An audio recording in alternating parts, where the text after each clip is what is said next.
안녕하세요. 유쾌한 후바의 부처 핸섬입니다. 부처님 오신 날을 맞아 저의 모사차를 다녀왔답니다. 코로나 때문에 공양은 할 수 없었고 행사나 그동안 진행됐던 장터들과 전시회는 축소되고 취소되어 조금 썰렁은 했지만 오랜만에 앉아본 법당 안에서 온전히 부처님과 만나는 시간을 오랫동안 가질 수 있었습니다. 불상이 허상인 것이야 다 알면서도 온화한 미소를 짓고 계신 부처님을 배우니 절로 눈물이 나더군요.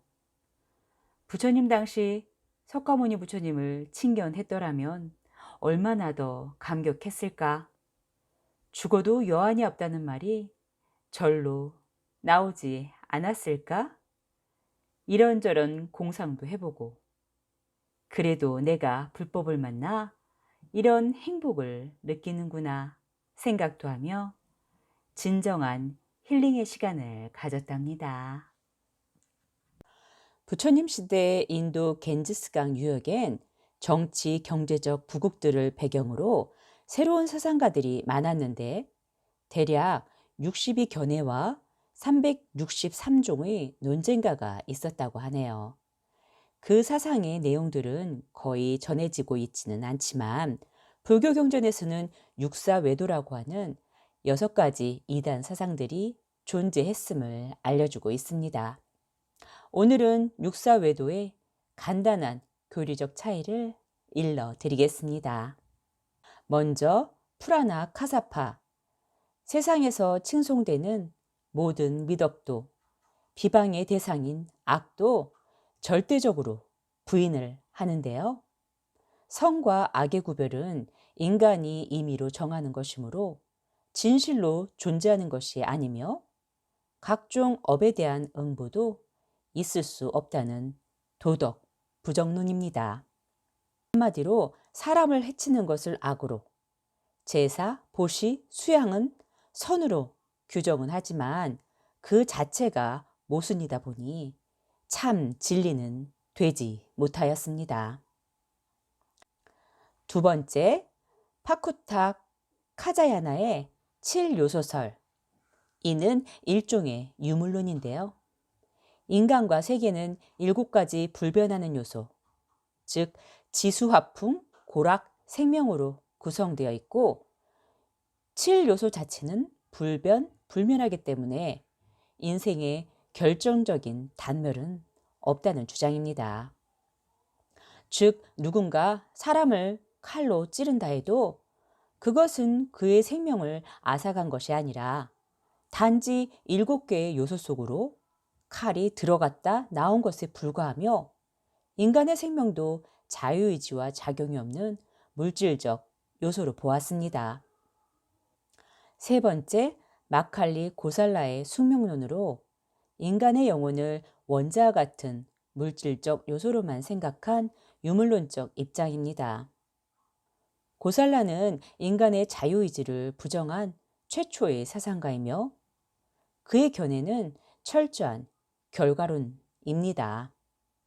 한마디로 팔자 피해 도망갔더니 팔자가 저 앞에서 손짓하더라 하는 만신들의 이야기처럼 자신의 의지와 상관없이 나의 운명은 이미 정해져 있다 생각하는 것이지요. 네 번째, 아지타 케사 캄발린. 그는 참된 실제는 지수화풍의 4요소뿐이며 인간 역시 이들에 의해 구성되었다고 주장합니다.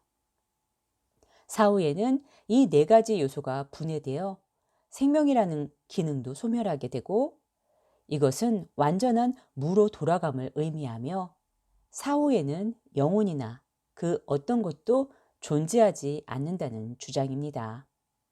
그러므로 인간의 가치는 오로지 생을 즐기는 쾌락성에 있으며 인식의 무의미한 근원은 감각에 있을 뿐이고 육신의 물질적 구성이 해체될 때까지 즐거움을 다하자는 의미로 당시에 무질서하고 문란했던 도덕성을 반영해주는 사고라 할 수 있습니다. 다섯째, 산자야 벨라티프타. 인도 사상에서 처음으로 등장한 회의론입니다. 진리를 있는 그대로 인식하고 표현하는 것은 불가능하다고 주장한 산자야는 나는 존재하는가? 선악의 과보는 존재하는가? 열애는 사후에 존재하는가? 등 형이상학적 문제에 관한 확정적인 지식은 없으며 무의미하다고 주장합니다. 이런 이유로 불가지론이라고 불리기도 했습니다. 여섯 번째, 나칸타 나타푼타. 자이나교. 언젠가 말씀드렸듯이 자이나교는 많은 부분 불교와 만나지는 지점이 있습니다. 영혼은 업에 속박되어 현실과 같은 비참한 상태에 빠져 있으며 여기에서 해탈하며 영원한 안식처인 지복의 상태에 도달하려면 한편으로는 고행을 통하여 과거의 업을 소멸시키고 또 한편으로는 새로운 업의 유입을 방지하여 영혼을 정화해야 한다 주장합니다. 그의 세계관은 세계가 영혼과 비영혼으로 대변된다고 보는 이원론으로 비영혼을 배격할 대상으로 엮으며 따라서 이것을 소멸시키기 위해서는 육체에 고통을 주는 고행이 가장 바람직한 방법이라고 믿습니다.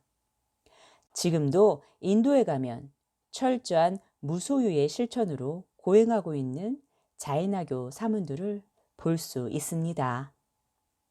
인도는 13억 인구와 22개의 언어와 36개의 왕족이 존재하며 인도 유럽어족, 드라비다어족, 중국 티베트어족 외에 기타 소수민족 102 종족이 어우러져 살고 있습니다. 다양한 민족 구성만큼이나 다양한 사상들이 펼쳐져 있는 인도의 사상계의 진리에 대한 구도의 노력은 아직도 진행 중이라 할 수 있습니다. 오늘을 사는 우리들은 사찰에 가면 당연히 탑이 있고 법당이 있어야 한다고 생각합니다. 하지만 초기 인도 사찰에는 승원만 있을 뿐 불상을 모신 법당도 사리탑도 없습니다. 왜 그럴까요? 부처님께서 열반을 하시며 남기신 말씀에 가장 백미는 자등명, 법등명입니다. 스스로를 등불로 삼고 법을 등불로 삼아 정진하여 성불을 하라는 말씀이시지요. 부처님께서는 당신의 모습을 묘사한 불상이나 당신의 유골이 허상처럼 숭배되길 바라지 않으셨습니다. 그것은 탑이나 불상이나 법당 따위는 결코 스스로를 밝혀가는 최상의 의지처가 되지 못한다는 것을 아시기 때문입니다.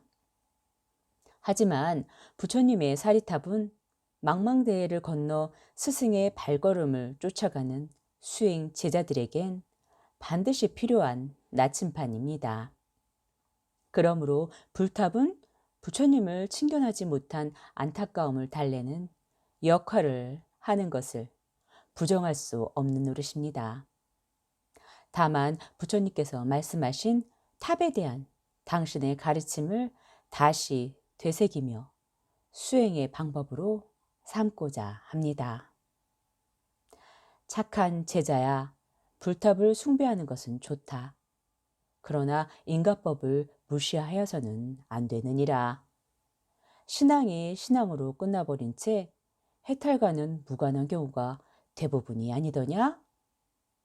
그리고 그 숭배가 맹신으로 흐른다거나 이기적인 행복을 구하는 수단이 되어서는 더욱 안 되느니라. 착한 제자야, 불탑을 숭배하면 현세의 행복이나 하늘나라에 태어나는 공덕은 있다. 그러나 그대가 생전이나 현세의 행복을 위하여 사랑하는 모든 것을 버리고 출가한 것은 아니지 않느냐? 자칫 잘못하면 브라흐만교와 같은 타락의 길로 들어서게 된다. 참으로 해탈하려거든 올바른 성불의 인을 심어야 하는 법. 착한 제자야, 불탑의 숭배와 관리는 전문적인 수행을 하지 않은 제가 신도들에게 맡겨라. 그들이 탑을 경배하고 탑을 관리하면 죽어서 하늘나라에 태어나는 공덕을 이루고 탑 속에 부처님이 계신다는 생각으로 예배하고 기도하면 자기 정화가 이루어질 것이니 말이다. 착한 제자야, 너의 할 일은 수행이다. 스스로의 진실을 체험하고 진리에 개합하여 생사를 초월하는 그 길을 향하라. 푸른 창공을 가르며 뛰어내리는 번지점프는 쳐다보는 사람까지 심장이 쫀득거리게 하는데요. 살다 보면 어쩔 수 없이 번지점프대에 서는 순간이 있습니다. 흔히 진퇴양난이라고 하던가요? 그럴 때 당신은 어떻게 하시나요? 그 자리에 주저앉아 엉엉 우실 건가요? 포기하고 내려와야 할까요? 번지점프를 하는 방법은 오직 한 가지입니다. 그냥 뛰는 것. 생각이 많을수록 더 뛰기 어려워져요. 이래서 어렵고 저래서 어렵고 무언가 해야 해서 못하고 무언가 못해서 해야 하고 생각은 그만 그냥 뛰는 겁니다. 저는 다음 시간에 또 오겠습니다. 여러분 성불하세요.